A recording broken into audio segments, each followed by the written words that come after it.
আসসালামু আলাইকুম। Welcome to back Munni জিজি কুকিং। সবাই ভালো আছেন আশা করি। জি আলহামদুলিল্লাহ আমরা সবাই ভালো আছি।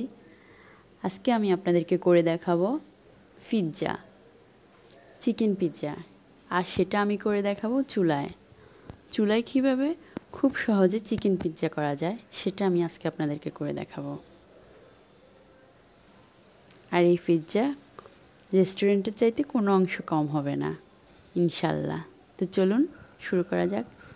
এখানে আমি দিয়ে দিচ্ছি হাফ কাপ পরিমাণ লিকুইড দুধ, হালকা কুসুম গরম আমার দুধটা। আর এখানে দিয়েছি আমি লবণ, চিনি দিয়েছি আমি 2 চামচ, আর লবণ দিয়েছি স্বাদ মতো। হালকা কুসুম গরম দুধ। আর এখানে দিয়েছি আমি 1 চা চামচ ইস্ট। 1 চা চামচ আমি একটু কম করে দিয়েছি আর কি ইস্টটা এভাবে। তার সাথে আমি মিশিয়ে দিব 1.5 কাপ পরিমাণ ময়দা।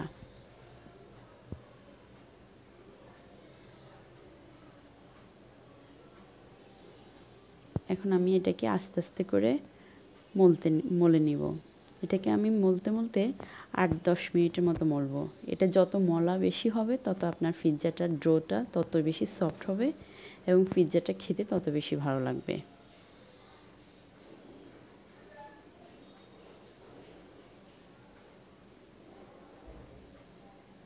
আর এখানে দিয়েছি আমি 3 টেবিল চামচ সয়াবিন তেল।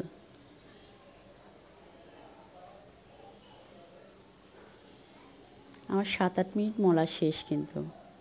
আর এখানে আমি তেল দিয়ে এটাকে রেখে দিব একটা গরম জায়গায়। 1 ঘন্টার জন্য রাখতে পারেন আপনারা এটা।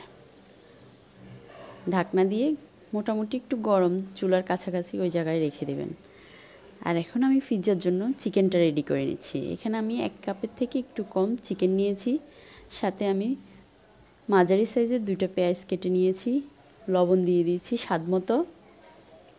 আর এখানে গোলমরিচের গুঁড়া, জিরা পাউডার, আদা রসুন পেস্ট দিয়ে আমি একটু নেড়ে চেড়ে পানিগুলো দিয়ে দিচ্ছি। 1.5 কাপের মতো পানি দিয়ে বাস হয়ে গেছে আমার চিকেনটা। ঠিক 40 মিনিট পরে আপনারা আর একটু বেশি রাখতে পারেন। আমি 40 মিনিটের মতো রেখেছি। রেখে এটাকে আমি এখন আবার ভালো করে মথে নিব। দেখেন আমি কীভাবে মথতেছি। এটা যত ভালো মথা হবে তত বেশি আপনার ডোটা ভালো হবে। আমার মলা শেষ। প্রায় 6-7 মিনিট আমি আবার মলে নিয়েছি এটাকে। এখন আমি এই প্লেটটাতে পিৎজা করব। আমার কাছে বেকিং ট্রেটা নেই, আমি এই ট্রেটাতে করব। আপনারা বেকিং ট্রেটাতেও করতে পারেন। এখন আমি এটার মধ্যে তেল ব্রাশ করে নিয়েছি আর তার উপরে পিৎজার ডোটা দিয়ে দিয়েছি। দিয়ে আমি একটু কাঁটা চামচ দিয়ে ফোঁটা করে নিচ্ছি, না হলে এটা কিন্তু পাউরুটি বা বনের মতো ফুলে উঠবে। আর কাঁটা চামচ দিয়ে করলে সেটা আর ফুলবে না বেশি।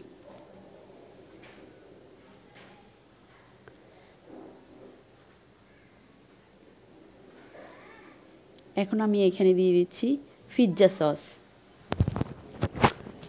আর এই পিৎজা সসটা আমি আমার ঘরে বানিয়েছি। আজকে টাইম একটু বেশি লাগবে, এই জন্যে আমি আর এটা দেখাইনি। ইনশাল্লাহ আমি পরে আপনাদের সাথে এই রেসিপিটা শেয়ার করব।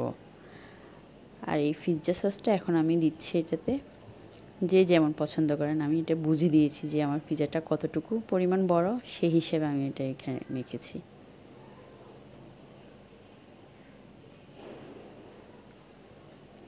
এখন আমি এটাতে টমেটো দিয়ে দিচ্ছি।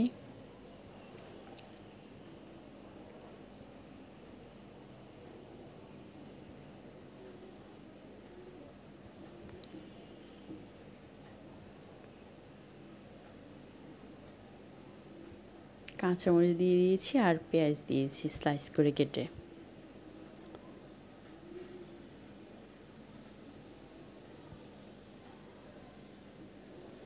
এখন আমি চিকেনগুলো দিয়ে দিব, রান্না করা চিকেনগুলো। চিকেন আমি সবগুলো দিয়ে দিব এটাতে, হাড়গুলো ছাড়া আমি সব চিকেন এখানে দিয়ে দিচ্ছি। আর এখন দিয়ে দিচ্ছি আমি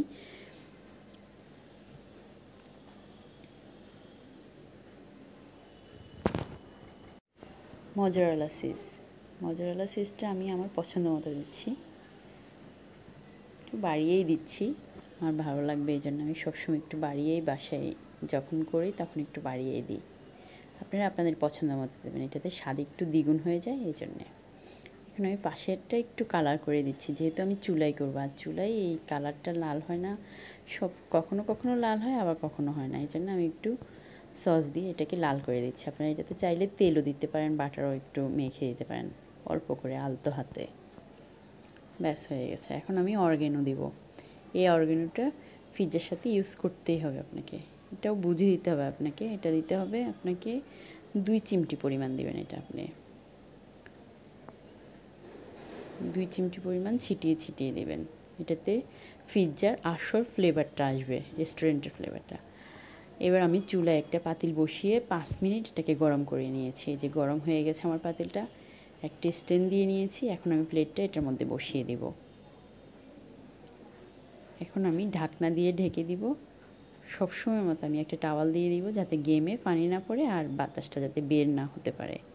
পরে আমি ঠিক 30 থেকে 40 মিনিট পরে এটা আমি ঢাকনাটা উঠিয়ে চেক করছি যে আমার পিৎজাটা হয়ে গেছে। আর আরেকটা কথা, সেটা হলো আপনার ঢাকনার উপর একটা ভারী কিছু দিয়ে রাখবেন অবশ্যই। আমার পিৎজাটা হয়ে গেছে, এখন এটাকে আমি গরম গরমই কেটে নিব। এটা খুব গরম থাকা অবস্থায় আমি কেটেছি, এই জন্যে আমি হাত দিয়ে এটাকে ধরতে পারতেছিলাম না, কিন্তু আমার পিৎজাটা অনেক সুন্দর হয়েছে, অনেক পারফেক্ট হয়েছে। নিচের কালারটাও অনেক সুন্দর এসেছে। যে ক্যামেরাটায় ইয়েটা হাতটা উপরের দিকে চলে গেছে, এই জন্য আমার নিচের সাইডটা আসে নাই, কালারটা এখানে দেখা যাচ্ছে না, বাট আমার নিচের কালারটাও অনেক সুন্দর আসছে। এই যে, আশা করি আপনাদের কাছে অনেক ভালো লাগবে। আর যদি আপনাদের কাছে ভালো লাগতো অবশ্যই সাবস্ক্রাইব করে আমার পাশে থাকবেন। আল্লাহ হাফেজ, ভালো ভালো।